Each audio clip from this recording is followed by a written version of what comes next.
Hello and welcome to an episode of Unabashedly Resolute. I'm your host, Wes Mullins, and we're coming to you live from Lexington, Kentucky.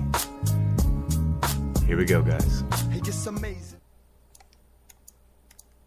So good to have you guys around tonight. I've been thinking today, I had a little bit of a kind of a down day today, just in the sense of slow. It's been raining all day. It's been dreary. But just thinking about explaining a little bit about what Unabashedly Resolute is about. And if I could say about one more time in there, I would probably try to do that. Anyway, this is a call. This is a challenge. This is a grassroots movement, to overuse that term, as it is in our society, to challenge and revolutionize dialogue, conversation, how we relate to one another. Over the last decade, it's been longer than this, but the last decade we have seen the fruition of polarization. Polarization of a view. If you hold a particular view, then therefore you are X, Y, or Z. You are this, you are that.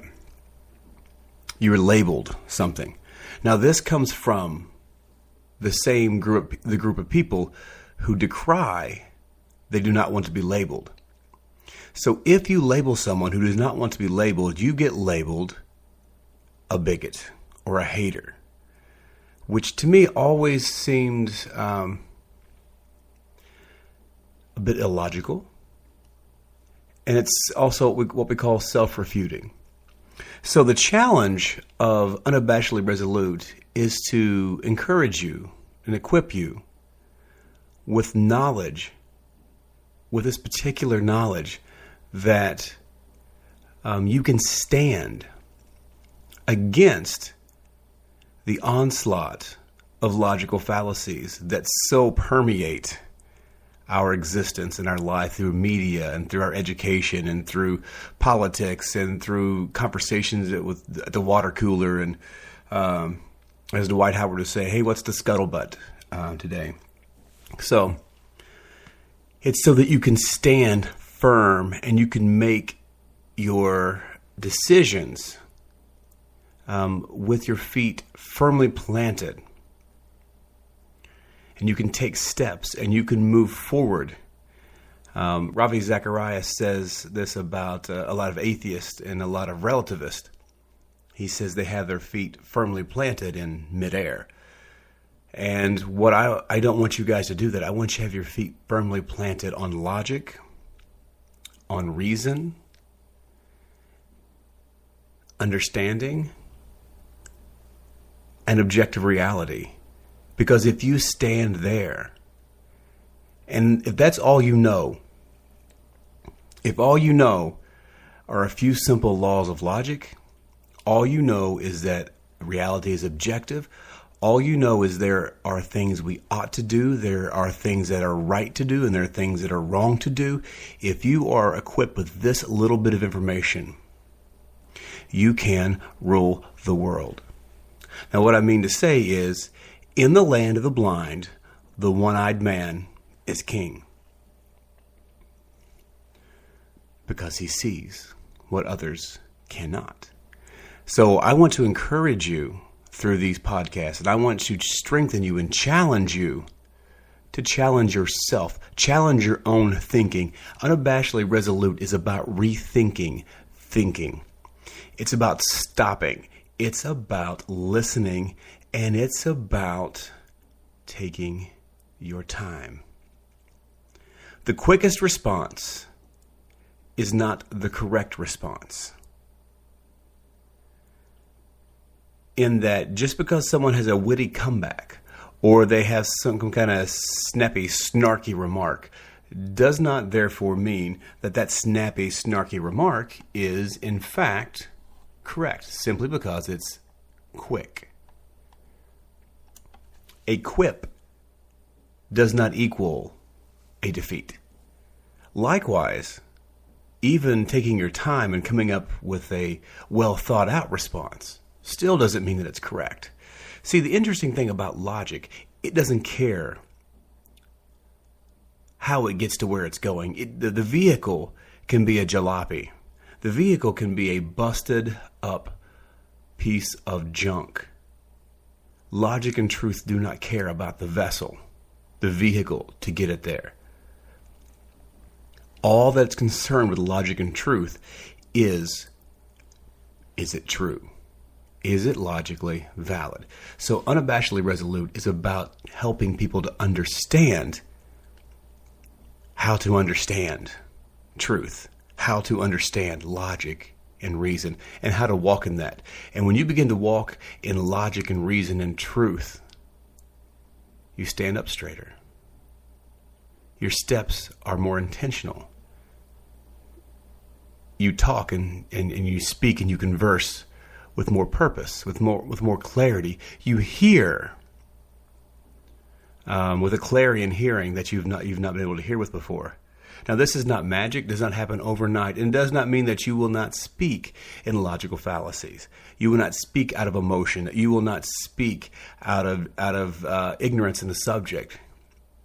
It just means that if you start to apply some of these principles to your life, that conversations will get easier. Standing your ground will get easier. You know, that the Bible does speak about when you've done all you can to stand. Sometimes, even if you're speaking truth and everyone else is speaking falsely, you can still stand. It's called doing the right thing. It's called saying the right thing. For an example, there's a misnomer. There's a misunderstanding of the word love. Now, in our lives right now, there is something called reification going on. Reification is when people take a known definition of a word and they try to change the definition of that word to mean something other than what we've known it to mean.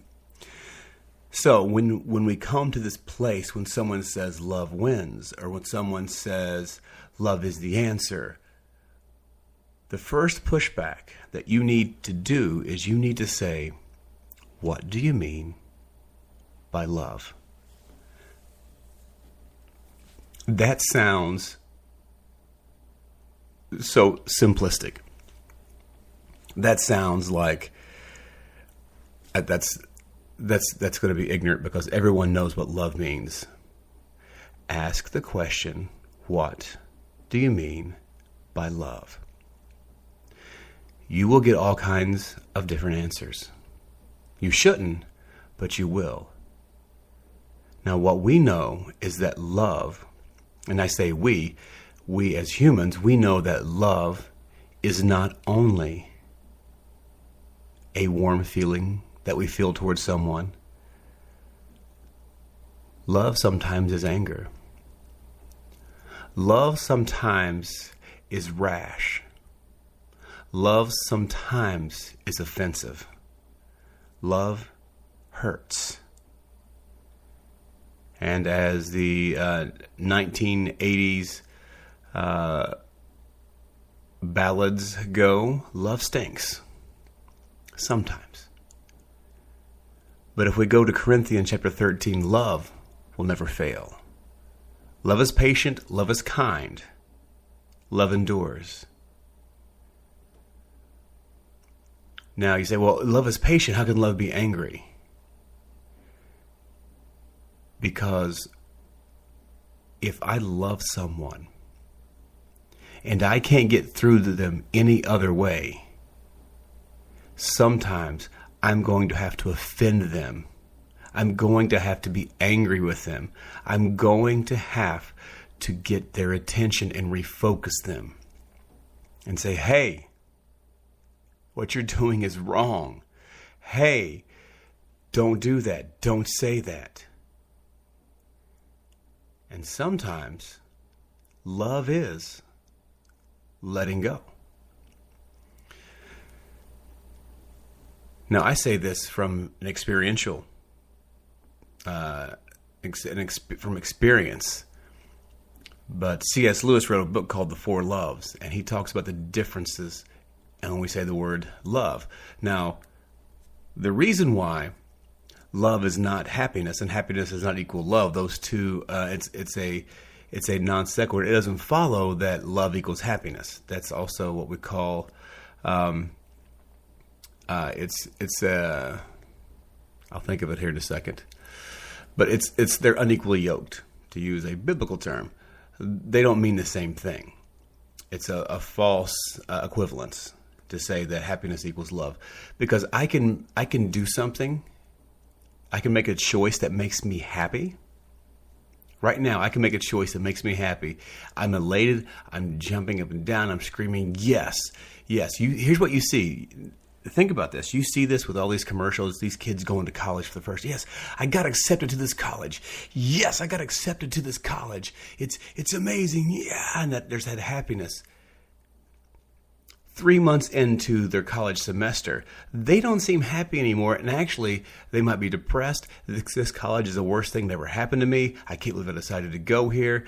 And going here has been the biggest mistake of my life. And they quit, and they go, and so on. But I thought happiness was the goal. And so if happiness and love are the same thing, then it's all going to be subjective. And when you say, I love you, what you mean is, in this very moment, I have warm feelings and adulations and applause for you in this moment. That could change in the next 30 seconds. So I love you for the next 30 seconds at least. That's not what love is. Love means that you are patient. And that means you hold on. Love means you confront. The Bible says God chastises those he loves. He chastises. Now, what does chastise mean? Chastise means to work over, to prod or to push or to challenge. He challenges those he loves. Why would he challenge me if he loves me? Why doesn't he just let me do what I want? Why can't I just come to God on my terms? Why do I have to come to God on his terms? And so we have this reification of words like love. And when you're talking to people, if you don't know how to bridge that gap, if you don't know how to bring it down to the basis level and say, what do you mean by love? And this is not going into the whole Clinton thing of what's the definition of is. We're not talking about that. We're talking about, what do you mean when you say love? Because I think you and I think differently about love. And if we can't find common ground on love, then we're going to be arguing here for the next little bit, and neither one of us is going to know what in the world we're talking about. So you're trying to find common ground. So Unabashedly Resolute is about equipping and training and encouraging people to be observant and cognizant of the world around them, their sphere of influence. Each of us has a sphere of influence, a group of people that are around us on a daily basis or that are a part of our lives. And this sphere of influence, if we can stand fast and we can stand firm and begin to show these qualities of the art of conversation and begin to do what I call the pushback. And I don't mean that in a conflict way where it's always conflict. Sometimes a pushback is simply going, what do you